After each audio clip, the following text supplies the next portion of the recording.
Je suis en compagnie de Xavier Malice. C'est un immense honneur, Xavier, d'enfin te recevoir dans mon podcast. Je crois que ça fait 5 ans que j'essaye, hein, mais il ne faut jamais désespérer. Donc, il fallait venir à Marrakech pour te croiser. Ça va, Xavier? Alors, écoute, en arrivant ici il y a 2 jours, j'ai appris cette bonne nouvelle que tu as une nouvelle collaboration avec le joueur, l'ancien joueur de Christophe Vliegen, Talon, Great Sport, grand talent. Est-ce que tu peux nous expliquer un peu comment ça s'est fait? Oui, bien sûr. Ça va quand même vite. Hein. J'étais avec Alexis pendant Popurine pendant 2 ans et demi. On était un peu à la fin. On a quitté sur de bons termes. Je trouvais un peu, je voulais aller un peu plus loin. Et on avait quelques différentes idées, mais pas mauvais. Et je pense que pour lui aussi, c'était mieux de peut-être avoir une autre voix. Ouais. Tu sais, après 2 ans, 2-3 ans, parfois on n'écoute plus comme au début. Et ouais, ça s'est vite réglé avec Talon. Ouais, ça a été à peine 3 semaines. Hein. Ouais, parce que bon, il a appris aussi que j'avais quitté. Il a appelé tout de suite. Et, on fait ensemble avec Denis Sporol, c'est l'autre coach de Talon, quand moi je ne vais pas, et l'inverse aussi. Mais on a eu vraiment un bon... après Union Noire, je suis allé en Floride chez un copain, juste prendre quelques jours de repos. Jouer au golf un peu? Aussi, ouais, ça c'est sûr. Ça n'existe pas, Floride sans golf. Et voilà, Talon avait appelé parce qu'il voulait un autre coach sur le circuit avec Denis alors, juste aussi un peu sur le point de vue d'un ancien joueur, un peu les expériences de ça. Et on a eu vraiment un bon Zoom, tu vois, un Zoom call quand j'étais là. Parce que moi au début je voulais plus trop voyager, mais comme on a vraiment eu une bonne conversation pendant 1 heure, 1 heure et demie, j'ai décidé que, voilà, comme tu dis, c'est un mec avec beaucoup d'espoir, beaucoup de talent, qui peut vraiment bien jouer comme on a déjà vu. Et aussi avec Chris, il a fait un super boulot. Alors le mec, il est vraiment là, il est prêt, je pense, à prendre un autre level. Moi, j'y crois vraiment que c'est un joueur pour le top 20 et tout ça. Il faut juste, comme on dit en français, c'est manager un peu plus le jeu pendant le jeu. Et voilà, donner un peu plus de structure, ouais, un peu tactique. plus de consistance aussi, pas seulement taper, parce que quand je regardais ces matchs, oui, c'est super bien, mais tu avais tout le temps peut-être l'impression qu'il pouvait rater aussi à n'importe quand. Ouais.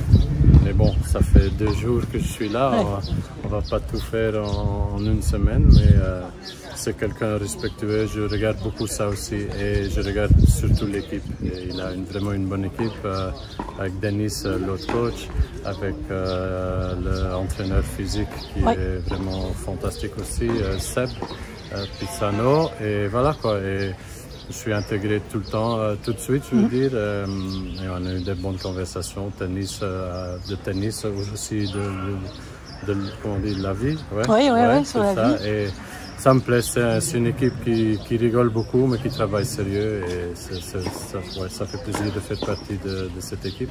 Et tu disais que tu avais eu un long moment avec lui par Zoom pour discuter, que ça t'avait convaincu. Quels sont les arguments qui t'ont principalement convaincu de suivre? C'est surtout qu'on a tous les deux parlé. Lui, il a demandé qu'est-ce que je pense de son tennis, de tout autour.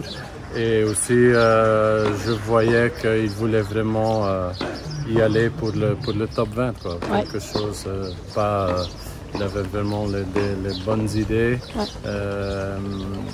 Il va beaucoup investir. Alors, quelqu'un qui investit, moi je crois vraiment quelqu'un qui veut investir, qui est concentré sur son boulot. À la fin, ça va peut-être pas venir en 1 ou 2 mois, mais dans 6-7 mois, je crois vraiment que... et c'est ça qui m'a vraiment plu, quoi. Mais comme je dis, le plus important pour moi, c'était l'esprit de l'équipe. Parce que bon, si tu n'as pas de clic ou tu n'as pas de confiance l'un en l'autre, ça ne va jamais marcher. Et ça, il y avait tout de suite aussi. Oui, et puis il y a la langue aussi qui est importante, que vous parlez... et en plus, il habite un peu plus proche qu'Alexis, que je ne dois pas tout le temps aller à Dubaï, mais bon, parfois on y va. Et comme tu dis, la langue, on se connaît, les Belges, les Hollandais, on est presque les mêmes. même. En plus, comme je dis, flamand c'est facile pour moi, c'est ma première langue et voilà, il y a beaucoup de choses qui sont en place. Ouais, on sait à quel point tu as une magnifique expérience. Tu es un coach vraiment très renommé. Tu as failli recevoir l'award du meilleur coach. Hein. Tu as été nommé l'année passée par l'ATP. C'est pas rien, ça quand même. Entre le top 30 et le top 20, pour toi, quelles sont les étapes qui sont nécessaires? Qu'est-ce qui manque à un joueur pour arriver à ce niveau-là? Ouais, bon, on va dire, parfois ça peut dépendre de 2-3 balles. Hein. Si je prends l'exemple d'Alexis à Montréal, le balle de match contre Dimitrov, un peu de chance, ça il faut tout le temps un peu de chance, mais je trouve, et je l'ai dit avant, c'est investir dans le tennis, d'être prêt à accepter les fautes, d'être prêt à écouter les gens qui sont autour et aussi oser parler. Et ça il fait très bien, ça les Hollandais ils sont directs, parfois c'est dur, mais c'est 100% correct et comme ça on a un bon esprit, mais c'est investir, c'est mettre ton équipe ensemble, un bon esprit parce que bon on vit quand même ensemble et après c'est faire le travail. Souvent ils me demandent qu'est-ce qu'il fait, mais si tu fais le travail à la fin, il a beaucoup de talent, mais comme moi je sais de l'expérience de ma carrière aussi, c'est juste avec l'expérience, ça va pas non plus, il faut travailler et ça il fait et j'y crois vraiment. Oui, et puis tu parlais de l'importance du caractère et du comportement avec le coach. Ça me fait sourire hein, parce que toi tu as quand même un bon caractère sur le terrain, mais il a l'air aussi, Talon, d'avoir son caractère. Enfin, Christophe a déjà expliqué.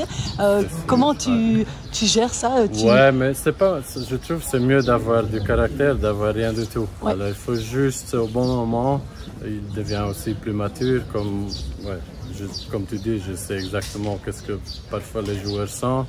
Et comme Christophe a dit, lui, il a fait la même. Mais c'est juste tu peux le faire, mais il faut rattraper un peu plus vite et tu peux faire des petites choses. C'est pour ça que quand tu as une bonne équipe et tu écoutes l'un à l'autre, tu dis allez, laisse-le faire, 1-2 points et ça va, pas 3-4 jeux. Et il faut juste, c'est nouveau pour moi aussi, il faut le connaître sur ce point aussi.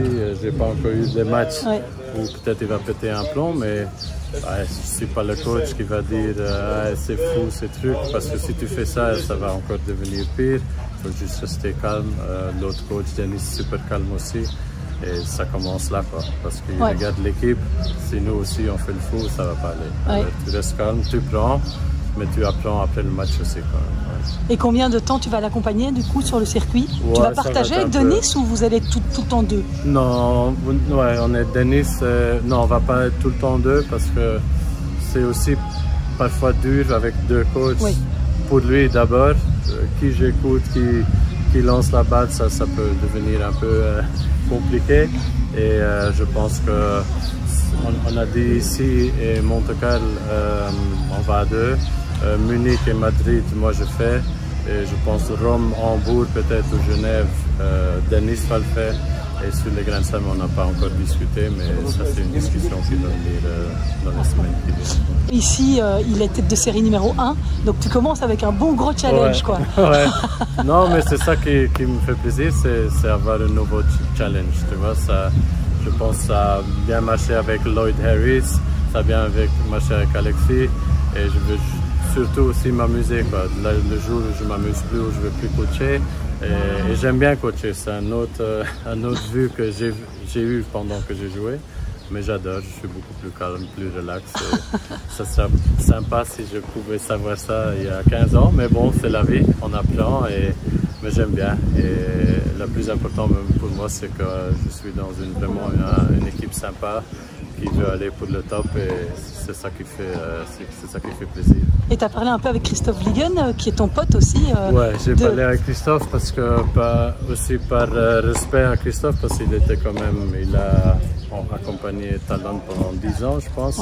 Alors à Indian Wells, je l'ai appelé, non pas appelé, je l'ai vu pendant 10 minutes et je dis regarde, je vais peut-être travailler avec. Travailler, ça allait vite parce que comme je dis. Quand je suis arrivé en Floride, Talon m'a déjà appelé pour le Zoom. À Indian Wells, ça allait très vite. Et voilà, j'ai parlé avec Christophe. Mais pas de respect parce que j'ai dit voilà, tu as fait beaucoup de travail avec lui, maintenant mais bon, il était content, comme moi je suis toujours content pour lui, il fait du bon travail avec Zizou maintenant, qui est quand même top 50. Mais on a parlé en amis et ça s'est très bien passé et on a beaucoup de respect l'un pour l'autre et on est là pour faire le meilleur pour le joueur et c'est ça qui compte. Et vous faites du super boulot, vous les coachs belges, vraiment très renommés, et les joueurs aussi, qu'on a quand même la chance d'avoir. Merci beaucoup Xavier, j'espère que c'était pas trop difficile. Non, ça va. En français, parfois je trouve pas mes mots, c'est plus facile en anglais en fait. Oui, écoute, tu parles très bien, je te remercie infiniment et tu reviens quand tu veux. Regarde, je suis un petit peu tremblante d'enfin t'avoir eu. Je vais pouvoir envoyer un message à Philippe de Haas, comme quoi tu m'as fait l'honneur de venir. Et quand tu veux, tu es le bienvenu, mon micro t'est toujours tendu. Voilà. Merci Xavier. Merci.